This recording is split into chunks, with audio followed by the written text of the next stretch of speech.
Hello दोस्तों, स्वागत है आपका केबीसी नेक्स्ट क्यूज में। मेरी इस क्यूज में आपको केबीसी के लिए बहुत इंपॉर्टेंट क्वेश्चन मिलेंगे जो आपके आने वाले किसी भी एग्जाम के लिए बहुत ही सहायक होंगे। अगर मेरी क्यूज आपको अच्छी लगती है तो लाइक कीजिए, शेयर कीजिए और सब्सक्राइब कीजिए। तो चलिए दोस्तों, शुरू करते हैं केबीसी नेक्स्ट क्यूज। तो चलिए स्टार्ट करते हैं दोस्तों। पहला प्रश्न है, जिसकी लाठी उसकी भैंस, इस कहावत का क्या मतलब है? जिसकी लाठी उसकी भैंस, इस कहावत का क्या मतलब है? इस कहावत का मतलब है ताकतवर की जीत, यानी जो जितना ताकतवर होगा भैंस भी उसकी होगी। तो क्या हुआ इस कहावत का मतलब? ताकतवर की जीत। तो इस क्वेश्चन से आपको इतनी नॉलेज मिलती है। अगर मेरी क्यूज आपको अच्छी लगे तो प्लीज लाइक कीजिए, शेयर कीजिए और सब्सक्राइब कीजिए। आज का टारगेट है 40 लाइक। कितना है? 40 लाइक। आगे चलते हैं। ICMR में एम का क्या मतलब है? अगला क्वेश्चन क्या है? ICMR में एम का क्या मतलब है? तो एम का मतलब है मेडिकल। क्या है? मेडिकल। अब ICMR ये माइंड में क्लिक कर जाना चाहिए।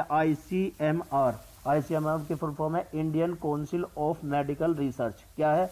Indian council of medical research. इसकी स्थापना 1911 में हुई थी, लेकिन नाम इसका क्या था? Indian research fund association. बाद में इसका नाम 1949 में बदलकर Indian council of medical research कर दिया गया। अब हिंदी में इसका मतलब क्या है? भारतीय आयुर्विज्ञान अनुसंधान परिषद। क्या है? भारतीय आयुर्विज्ञान अनुसंधान परिषद, Indian council of medical research. तो इस क्वेश्चन से आपको इतनी नॉलेज मिलती है। आगे चलते हैं। नाइजीरिया देश की राजधानी क्या है? नाइजीरिया देश की राजधानी क्या है? तो क्या है? एबूजा। क्या है? एबूजा। अब नाइजीरिया के बारे में, नाइजीरिया की राजधानी एबूजा हो गया, लेकिन इससे पहले इसकी राजधानी थी लागोस। क्या थी? लागोस। इससे पहले थी इसकी राजधानी लागोस। अब नाइजीरिया की मुद्रा क्या है? नाइजीरियाई नायरा। क्या थी? नाइजीरियाई नायरा इसकी मुद्रा है। नाइजीरिया में मुख्यतः कौन कौन सी भाषा बोली जाती है? बोली जाती है हौसा, इकाबो, योरूबा। कौन कौन सी? हौसा, इकाबो, योरूबा नाइजीरिया की मुख्यतः भाषा है। तो इस क्वेश्चन से आपको इतनी नॉलेज मिलती है। आगे चलते हैं। भारत के 71वें गणतंत्र दिवस पर मुख्य अतिथि किस देश के राष्ट्रपति थे? भारत के 71वें गणतंत्र दिवस पर, यानी 26 जनवरी। कब? 26 जनवरी 2020 में मुख्य अतिथि किस देश के राष्ट्रपति थे? ब्राजील के। और ब्राजील के राष्ट्रपति कौन है? Jair Bolsonaro. कौन है? Jair Bolsonaro. अब बात आती है ब्राजील की। ब्राजील की राजधानी है ब्रासीलिया और मुद्रा क्या है? ब्राजीलियन रियाल। क्या है? ब्राजीलियन रियाल। तो इस क्वेश्चन से आपको इतनी नॉलेज मिलती है। आगे चलते हैं। इनमें से कौन सा वायरस कोरोना वायरस के वंश का नहीं है? इनमें से कौन सा वायरस कोरोना वायरस के वंश का नहीं है? तो कौन सा नहीं है? Theta corona virus. और बाकी ये सब है alpha corona virus, beta corona virus और गामा कोरोना वायरस। थीटा की जगह क्या है? Delta corona virus. कौन सा है? डेल्टा कोरोना वायरस ये है। अब कोरोना वायरस की शुरुआत हुई थी चीन के वुहान शहर से, और WHO ने इसे नाम दिया था कोविड-19, क्योंकि ये नवंबर सन 2019 से शुरू हुआ था चीन के वुहान शहर से। अब कोरोना वायरस से होने वाली बीमारी क्या है? Novel corona. क्या है? Novel corona. अब बात चीन की आती है, तो भारत और चीन के बीच कौन सी रेखा बनती है? भारत और चीन के बीच रेखा बनती है मैकमोहन रेखा। चीन की राजधानी क्या है? बीजिंग। और चीन की मुद्रा है रैनमिनबी या युआन। क्या है? रैनमिनबी या युआन। तो इस क्वेश्चन से आपको इतनी नॉलेज मिलती है। आगे चलते हैं। सन 2020 में चीन में होने वाले एशियाई पैरा खेलों का शुभकरण क्या बनाया गया है? सन 2022 में चीन में होने वाले 19वें एशियाई पैरा खेलों का शुभकरण क्या बनाया गया है? Fei Fei. क्या बनाया गया? Fei Fei. अब एशियाई खेल कहाँ होंगे? चीन में। तो सबसे पहले चीन की राजधानी क्या है? बीजिंग। और चीन की मुद्रा है रैनमिनबी या युआन। क्या है? बीजिंग।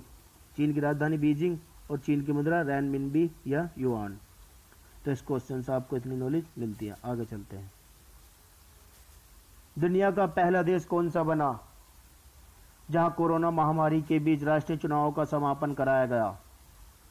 दुनिया का पहला देश कौन सा बना जहां कोरोना महामारी के बीच राष्ट्रीय चुनाव का समापन कराया गया? उत्तर है दक्षिण कोरिया। क्या है? दक्षिण कोरिया। अब बात आती है दक्षिण कोरिया। दक्षिण कोरिया की राजधानी क्या है? सियोल। और दक्षिण कोरिया की मुद्रा है वोन। क्या है? वोन। दक्षिण कोरिया की मुद्रा है वोन और राजधानी क्या है? सियोल। दक्षिण कोरिया के राष्ट्रपति भवन को कहा जाता है ब्लू हाउस। और दक्षिण कोरिया को रिपब्लिक ऑफ कोरिया, हानो की भूमि या हंगुल भी कहा जाता है, जिसका उपनाम है जसियोन, जिसका अर्थ होता है शांत सुबह की भूमि। और दक्षिण कोरिया के पहले राष्ट्रपति थे किम देई जुंग। कौन थे? किम देई जुंग। अब जब भी बात आती है दक्षिण कोरिया की, तो दक्षिण कोरिया और उत्तर कोरिया के बीच कौन सी रेखा डिवाइड करती है दक्षिण कोरिया और उत्तर कोरिया को? 38वीं समांतर रेखा। कौन सी? 38वीं समांतर रेखा, 38 पैरेलल लाइन। कौन सी? 38 पैरेलल लाइन।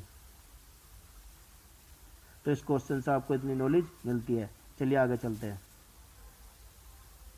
पहला सरस्वती सम्मान किसे मिला था? पहला सरस्वती सम्मान किसे मिला था? ये मिला था हरिवंश राय बच्चन। किसे मिला था? हरिवंश राय बच्चन। अब सरस्वती सम्मान की शुरुआत कब हुई थी? सरस्वती सम्मान की शुरुआत हुई थी 1991 में। कब हुई थी? 1991 में। और पहला मिला था हरिवंश राय बच्चन को। यह पुरस्कार किस संस्था द्वारा दिया जाता है? दिया जाता है के बिरला फाउंडेशन द्वारा। और ये उन्हीं भाषाओं को दिया जाता है जो संविधान की 8वीं अनुसूची में शामिल हैं। तो पहला सरस्वती सम्मान मिला था हरिवंश राय बच्चन को। किसे मिला था? हरिवंश राय बच्चन को। तो इस क्वेश्चन से आपको इतनी नॉलेज मिलती है। आगे चलते हैं। पंडित जवाहरलाल नेहरू की पहल पर किस राज्य के विधानसभा चुनाव में पहली बार आचार संहिता लगाई गई थी? पंडित जवाहरलाल नेहरू की पहल पर किस राज्य के विधानसभा चुनाव में? तो कहाँ लगी थी? केरल। कहाँ लगी थी? केरल। आचार संहिता कहाँ लगी थी? केरल। केरल की राजधानी क्या है? तिरुवनंतपुरम। क्या है? तिरुवनंतपुरम। अब पंडित जवाहरलाल नेहरू स्वतंत्र भारत के पहले प्रधानमंत्री थे। ये भारत की पहली महिला प्रधानमंत्री इंदिरा गांधी के पिता भी थे। अब केरल के तट को क्या कहते हैं? मालाबार तट। क्या कहते हैं? मालाबार तट। केरल का तट मालाबार तट। तो इस क्वेश्चन से आपको इतनी नॉलेज मिलती है। चलिए आगे चलते हैं। विश्व में पहली बार 14 अप्रैल सन 2020 में विश्व चगास रोग दिवस मनाया गया। यह चगास रोग किस कीड़े के काटने से होता है? विश्व में पहली बार 14 अप्रैल 2020 में विश्व चगास रोग दिवस मनाया गया। अभी तो कोरोना वायरस से परेशान थे, अब ये विश्व चगास रोग दिवस मनाया जाने लगा, फिर कोरोना वायरस दिवस मनाया जाएगा। तो क्या है? ट्राइटोमीन। क्या है? ट्राइटोमीन। अब चगास रोग क्या है? सबसे पहले इस रोग का नामकरण कहाँ से हुआ है? इस रोग का नामकरण हुआ है doctor Carlos Justiniano Ribeiro Chagas के नाम पर रखा गया है। किसके नाम पर रखा गया? Doctor Carlos Justiniano Ribeiro Chagas. Doctor Carlos Justiniano Ribeiro Chagas के नाम पर रखा गया, जिन्होंने 1909 में इस बीमारी के पहले रोगी का उपचार किया था। जिन्होंने 1909 में इस बीमारी के रोगी का उपचार किया था। तो इस क्वेश्चन से आपको इतनी नॉलेज मिलती है। आगे चलते हैं। पिता का पुत्र तथा पुत्र का पिता किसे नहीं कहा जाता है? पिता का पुत्र तथा पुत्र का पिता किसे नहीं कहा जाता है? तो किसे नहीं कहा जाता है? काला अशोक। किसे नहीं कहा जाता है? काला अशोक। जबकि बिंदुसार, मद्रसार और अजातशत्रु ये एक ही हैं। एक ही व्यक्ति के 4 नाम है। चौथा नाम है सिंहसेन। क्या है? सिंहसेन। ये मौर्य साम्राज्य से संबंधित है। अब पिता का पुत्र तथा पुत्र का पिता, ये चंद्रगुप्त मौर्य का क्या था? चंद्रगुप्त मौर्य का ये पुत्र था और अशोक के पिता थे। कौन थे? चंद्रगुप्त मौर्य के पुत्र थे और अशोक के पिता थे। कौन थे ये? बिंदुसार, अजातशत्रु और सिंहसेन। और ये इनके कार्यकाल में चाणक्य इनके प्रधानमंत्री थे। इनके कार्यकाल में चाणक्य इनके प्रधानमंत्री थे। तो जब एक महान पिता का पुत्र हो गया, जब एक महान व्यक्ति का पुत्र हो गया और एक महान व्यक्ति का पिता हो गया, तो पिता का पुत्र तथा पुत्र का पिता तो कहा जाने लायक है ना? ये है या नहीं? आगे चलते हैं। दीनबंधु किस व्यक्ति का उपनाम था? दीनबंधु किस व्यक्ति का उपनाम था? तो किस व्यक्ति का उपनाम था? C.F. एंड्रयूज। क्या था? C.F. एंड्रयूज। दीनबंधु किस व्यक्ति का उपनाम था? C.F. एंड्रयूज। अब C.F. एंड्रयूज का फुल नाम क्या है? C.F. क्या है इसमें? C.F. है reverend Charles Fourier Andrews. Reverend Charles Fourier Andrews. इनका जन्म हुआ था इंग्लैंड में और मृत्यु हुई थी कलकत्ता में। इन्होंने अफ्रीका में गांधी जी को नाटाल इंडियन कांग्रेस बनाने में मदद की थी और इंडियन ओपिनियन के प्रकाशन में भी मदद की थी। ये रविंद्रनाथ टैगोर से भी मिले थे। अब ये एक लेखक भी थे और समाज सुधारक भी थे।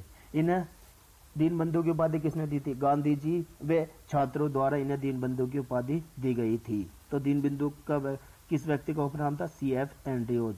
तो इस क्वेश्चन से आपको इतनी नॉलेज मिलती है।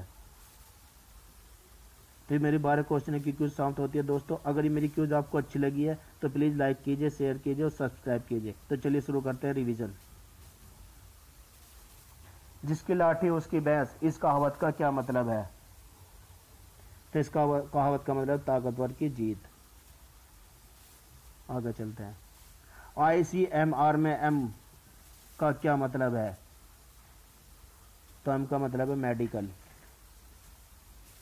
आगे चलते हैं।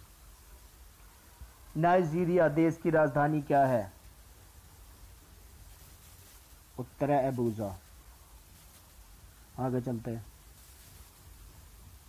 भारत के 71वें गणतंत्र दिवस पर मुख्य अतिथि किस देश के राष्ट्रपति थे? ब्राजील। आगे चलते हैं।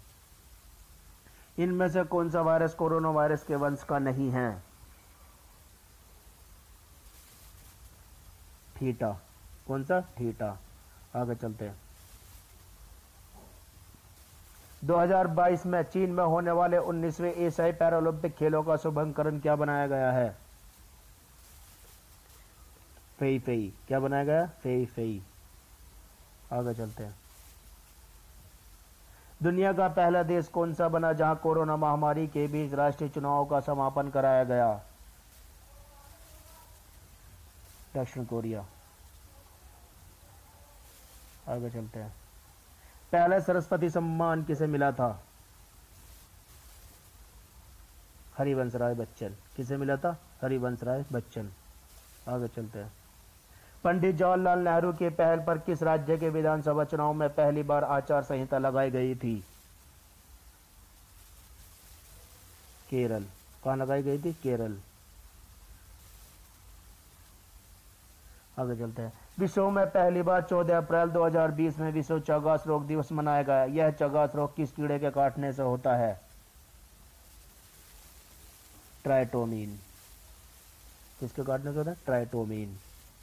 आगे चलते हैं। पिता का पुत्र तथा पुत्र का पिता किसे नहीं कहा जाता है? काला अशोक। किसे? काला अशोक। आगे चलते हैं। दीनबंधु किस व्यक्ति का उपनाम था? C.F. एंड्रयूज। आगे चलते हैं। कल मैंने क्वेश्चन पूछा था आपसे, तो मेरे बारे क्वेश्चन की कुछ साथ होती है दोस्तों। कल मैंने आपसे क्वेश्चन पूछा था पेरियार वन्य जीव अभ्यारण्य किस राज्य में है? तो उत्तर है केरल। क्या है? केरल। तो आज का प्रश्न है दोस्तों, जिसका उत्तर आपको कमेंट बॉक्स में लिखना है। मध्य प्रदेश और उत्तर प्रदेश का राजकीय पशु क्या है? मध्य प्रदेश और उत्तर प्रदेश का राजकीय पशु क्या है? इसका उत्तर आपको कमेंट बॉक्स में लिखना है। 4 ऑप्शन दिए गए हैं: गाय, हिरन, बारहसिंगा, हाथी। तो मेरी क्यूज आपको अच्छी लगी है तो प्लीज लाइक, शेयर और सब्सक्राइब कीजिए। Thanks for watching this video. Like, share and subscribe करो प्लीज।